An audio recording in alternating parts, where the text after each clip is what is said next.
నమస్కారం. Big TV ప్రేక్షకులందరికీ కూడా దసరా శుభాకాంక్షలతో మనం శ్రీదేవి వైభవం అనేటువంటి విషయాల గురించి తెలుసుకునే ప్రయత్నం చేద్దాం. సర్వమంగళ మాంగళ్యే శివే సర్వార్థ సాధకే శరణ్యే త్రయంబకే గౌరీ నారాయణి నమోస్తుతే. అమ్మవారి యొక్క నవరాత్రులు పురస్కరించుకుని మనం అమ్మవారికి సంబంధించినటువంటి ఒక్కొక్క రోజు ఒక్కొక్క అలంకారము అమ్మవారిని మనం చేసుకుంటూ అమ్మవారి ఏ రోజున ఏ అలంకారంగా దర్శనమిస్తుందో దాని విశిష్టతని తెలుసుకోవటమే ఈ దేవి వైభవం యొక్క విశేషత.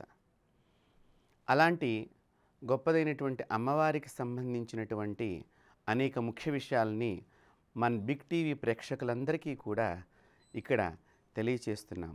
ఇప్పుడు మనం ఈ దేవీ వైభవంలో ఏ రోజు ఏ అమ్మవారికి ఏ విధమైనటువంటి వస్త్రధారణ, ఏ రకమైనటువంటి పుష్పాలతో పూజ చేస్తే ఆ అమ్మవారి అనుగ్రహానికి మనం పాత్రలమవుతాము, అలాగే అమ్మవారిని ఏ విధంగా పూజించాలి అనేటువంటి విషయాలన్నింటినీ కూడా తెలుసుకుందాం.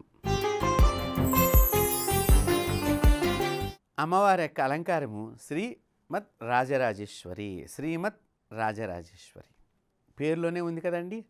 రాజ్యాన్ని ప్రసాదించేటువంటి దేవత, రాజ్యాన్ని రక్షించేటువంటి దేవత. రాజ్యం అంటే ఏమిటి? మన గృహమే మనకి రాజ్యం, మన ఇల్లే మనకు దానిలో మన పిల్లలు మనము అందరం కలిసిమెలిసి ఉంటాం, మన బంధువులు సమిష్టిగా అందరం కూడా కలిసిమెలిసి ఉంటూ ఉంటాం. అలాగే దేశం మొత్తం కూడా ఒక రాజ్యం, మనందరం కలిసి ఉండేటువంటి అనేక కుటుంబాలు కలిసి ఉండేటువంటిది ఇది రాజ్యం.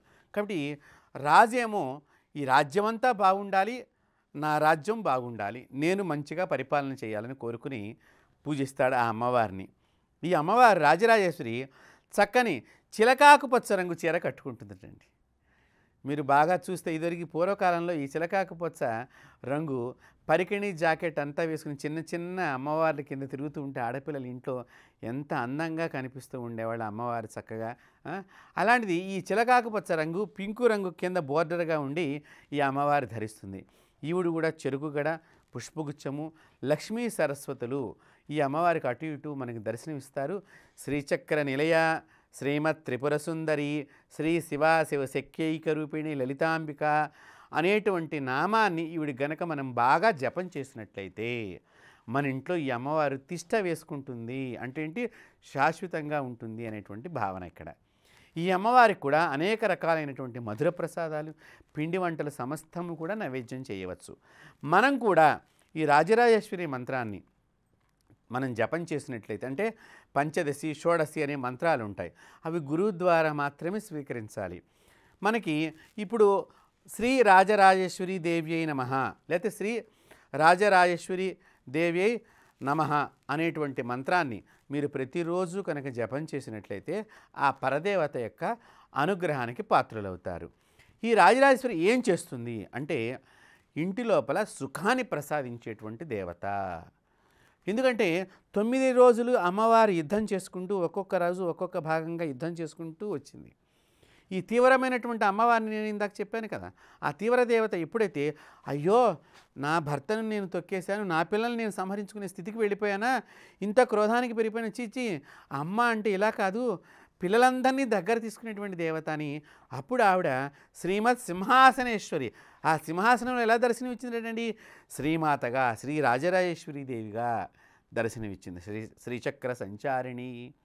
ఆ బిందు మండలంలో శ్రీచక్రంలో 9 ఆవరణల పైన ఆ అమ్మవారు అంటే ఏంటి? ఈ 9 ఆవరణలు దాటుకుని వెళ్ళిన తర్వాత పీఠ నిలయ బిందు మండల వాసిని, ఆ బిందువులో ఉంటుందండి. ఆ బిందువు కింద ఉండేటువంటి దేవతలే వారాహి, శ్యామల, దండనాయికి, దుర్గా, ఇవన్నీ కూడా ఆ కింద ఉండేటువంటి దేవతలు. ఈ నవావరణ అర్చన అంటారు. ఆ నవావరణ అర్చన ఆ రోజున చాలామంది చేసుకుంటారు విజయదశమి రోజున. కాబట్టి ఈ అమ్మవారికి కూడా చెరుకు రసం అంటే చాలా ఇష్టము. పుష్పములు అవి ఏ రకాలైన పుష్పాలైతే అయినా సరే మీరు కనుక అమ్మవారికి అభిషేకం చేసినట్లయితే ఆ అమ్మవారు ఆ రోజుని ఎంత ఆనందంగా, ఎవరైతే పుష్పాభిషేకం అమ్మవారికి దర్శనం చేసుకుంటారో జరిగే చోట, లేదా మీ ఇళ్లలో అనేక రకాలైన పుష్పాలతో ఆ రాజరాజేశ్వరి నామంతో కానీ, లలితా నామావళితో కానీ, రాజరాజేశ్వరి అష్టకంతో కానీ మీరు అభిషేకం చేస్తారో వచ్చే సంవత్సరం కల్లా వారు ఒక శుభవార్తను వింటారు. అంటే అంత తొందరగా, అంటే సంవత్సరం లోపు, సంవత్సరం మళ్ళీ వచ్చేలోగానే ఆవిడ మనకు ప్రసాదించేటువంటి దేవత ఈ రాజరాజేశ్వరి అమ్మవారు. అలాగే మీరందరూ కూడా ఈ మంత్ర సాధన చేసేటువంటి వాళ్ళందరూ కూడా చక్క ప్రసన్న వదనంతో ఉండాలి, క్రోధంతో ఉండకూడదు. అమ్మవారికి అసలు క్రోధం అంటే ఇష్టం ఉండదండి.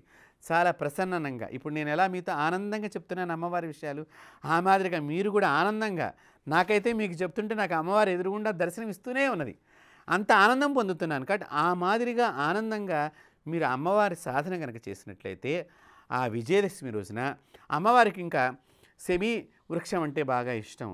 ఈ సెమీ వృక్షం దాన్నే మనం తెలుగులో జమ్మి వృక్షం అంటాం.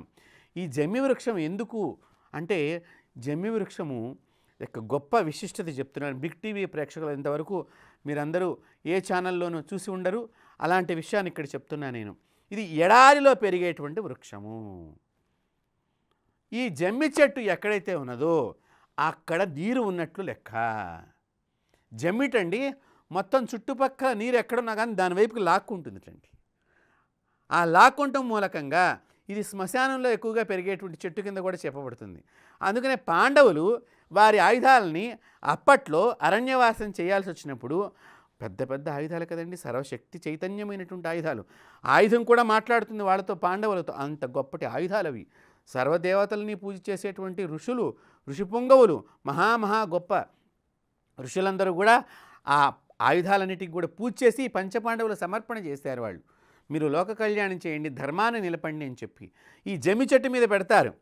పెట్టినప్పుడు ఎందుకు అక్కడ పెట్టారు పాండవులు అన్నట్లే కనుక, జమ్మి చెట్టుకి ముళ్ళు ఎక్కువ ఉంటాయి, అది గుచ్చుకుంటుందని ఎవరు ఆ చెట్టు ఎక్కరటండి. ధర్మ సూక్ష్మం అప్పట్లో చూడండి, ఎక్కడ దాయాలి, ఎలా దాయాలి అన్నప్పుడు ప్రకృతియే నేర్పుతుంది. ప్రతిదీ కూడా ప్రకృతియే మనకు తెలియజేస్తూ ఉంటుంది. కరోనా సమయంలో మీరు బాగా గమనించినట్లయితే చాలామంది తర్వాత గమనించారు, వేప చెట్లన్నీ ఎండిపోయినాయండి. ఉగాది పచ్చడి కూడా, ఉగాది పువ్వు దొరుకుతుందా లేదా అనేటువంటి భావన కలిగింది. అంటే కరోనా వస్తోందనే విషయాన్ని ముందర ప్రకృతి చెప్పింది. ఇప్పుడు ఒక రకమైనటువంటి కొత్త వ్యాధి వస్తోంది, ఏదో మంకీ పాక్స్ అని ఏదో చెప్తున్నారండి. మీరు గానుగ చెట్లు చూడండి, ఆకంతా కూడా అచ్చం మంకీ పాక్స్ వచ్చిన ఆకులాగా తయారవుతుంది. ప్రకృతి ఎప్పుడూ కూడా మనతో మాట్లాడుతూ ఉంటుంది. అందుకనే ప్రతి దేవత కూడా ఒక్కొక్క చెట్టును ఎంచుకుని ఉంటుంది. నేను లక్ష్మీదేవికి చెప్పాను, బిల్వదళ నిలయాయ నమః అని చెప్పి. ఈ అమ్మవారికి ఈ సెమీ వృక్షం కూడా అంతేను. ఈ జమ్మి చెట్టు దగ్గర ప్రపంచంలో నీరు ఎక్కడ ఉందా లేదా అన్నప్పుడు జమ్మి చెట్టు కనుక బతికితే అక్కడ నీరు ఉన్నట్లు లెక్కటండి. మన వేదాంగమైనటువంటి ఋషులందరూ కూడా ఊరికనే చెట్టుకి పుట్టకి పూజ చెప్పలా. హిందువులు ఏమీ పిచ్చివాళ్ళు కాదు. హిందూ దేశం అన్నా, హిందూ ధర్మం అన్నా, సనాతన ధర్మం చాలా గొప్పది. అలాంటి గొప్పదైనటువంటి పండుగ విజయదశమి. ఎవరైతే ఆ రోజు సాయంత్రం పూట విజయదశమి రోజున ఈ జమ్మి చెట్టు దగ్గర కూర్చుని లలితాదేవి ఫోటో పెట్టి అక్కడ కూడా మనం పూజ చేసుకుని, ఆ రాజరాజేశ్వరి పూజ చేసుకుని, శమీయతే పాపం అంటూ ఆ శ్లోకాన్ని చదువుతూ ఆ జమ్మి చెట్టు చుట్టూ ప్రదక్షిణ చేసినట్లయితే మన పాపం అంతా కూడా తొలగిపోతుంది. కాబట్టి మన బిగ్ టీవీ ప్రేక్షకులందరూ కూడా చక్కగా ఈ దసరా నవరాత్రులు అత్యంత వైభవంగా గొప్పగా మన హిందూ ధర్మానికి సంబంధించిన పెద్ద పండుగ, అలాంటి పండుగని మీరు భక్తి శ్రద్ధలతో చేసుకుని మరింత శుభమైనటువంటి జీవితాన్ని పొందాలని చెప్పి కోరుకుంటూ, సంపూర్ణ ఆరోగ్యవంతులు కావాలి, రాజ్యవంతులు కావాలి, లక్ష్మీప్రదం కావాలి మీ గృహం అంతా కూడా కోరుకుంటూ, మరొకసారి మా బిగ్ టీవీ తరఫున మీ అందరికీ కూడా దసరా శుభాకాంక్షలతో, అమ్మవారి ఆశీస్సులతో స్వస్తి.